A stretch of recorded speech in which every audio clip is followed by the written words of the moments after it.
অগণতান্ত্রিক সরকার, একটি ফ্যাসিস্ট সরকার, ভোটচোর সরকার, লুটেরা সরকার, এই দেশের মানুষ গণহত্যাকারী সরকার এসে সেই শিক্ষা ব্যবস্থাকে ধ্বংস করে দিয়েছিল।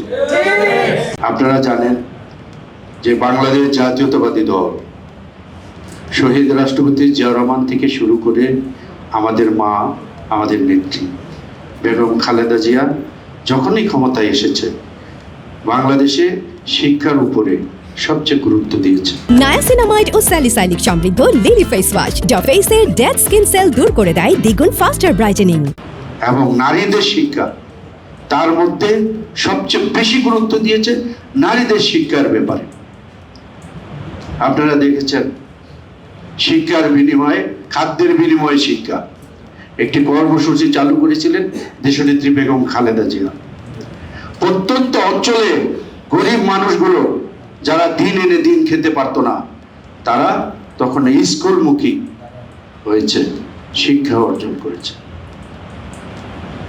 আমি দেখেছি 40 কেজি করে বোধহয় গম পেত তখন এক একজন স্টুডেন্ট, যার কারণে বাবা মা তাদের অন্য কাজ বাদ দিয়ে তাদেরকে স্কুলমুখী করেছিল।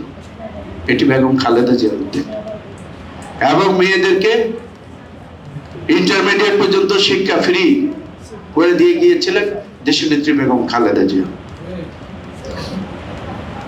আপনারা দেখেছেন এই দেশে শিক্ষায় নকল মুক্ত হয়েছে কখন? এই বিএনপির আমলে, যখন ওসমান ফারুক স্যার শিক্ষামন্ত্রী এবং আমাদের এহসানুল হক মিলন সাহেব তখন শিক্ষা প্রতিমন্ত্রী, উনি কিভাবে প্রত্যন্ত অঞ্চলে গিয়েও শিক্ষার নকল মুক্ত করেছিলেন। তখন ঠিক সেই শিক্ষার মানকে ধ্বংস করার জন্য একটি অগণতান্ত্রিক সরকার, একটি ফ্যাসিস্ট সরকার, ভোটচোর সরকার, লুটেরা সরকার, এই দেশের মানুষ গণহত্যাকারী সরকার এসে সেই শিক্ষা ব্যবস্থাকে ধ্বংস করে দিয়েছিল। পার্শ্ববর্তী একটি দেশ তাদের চক্রান্তের মাধ্যমে আমাদের প্রতিটি শিক্ষা অঙ্গনে, প্রতিটি শিক্ষা স্কুল কলেজে তারা নেশাগ্রস্ত ঢুকিয়ে দিয়ে দেওয়া হয়েছে। ছেলে মেয়েদেরকে নেশার দিকে ডাইভার্ট করে দেওয়া হয়েছে।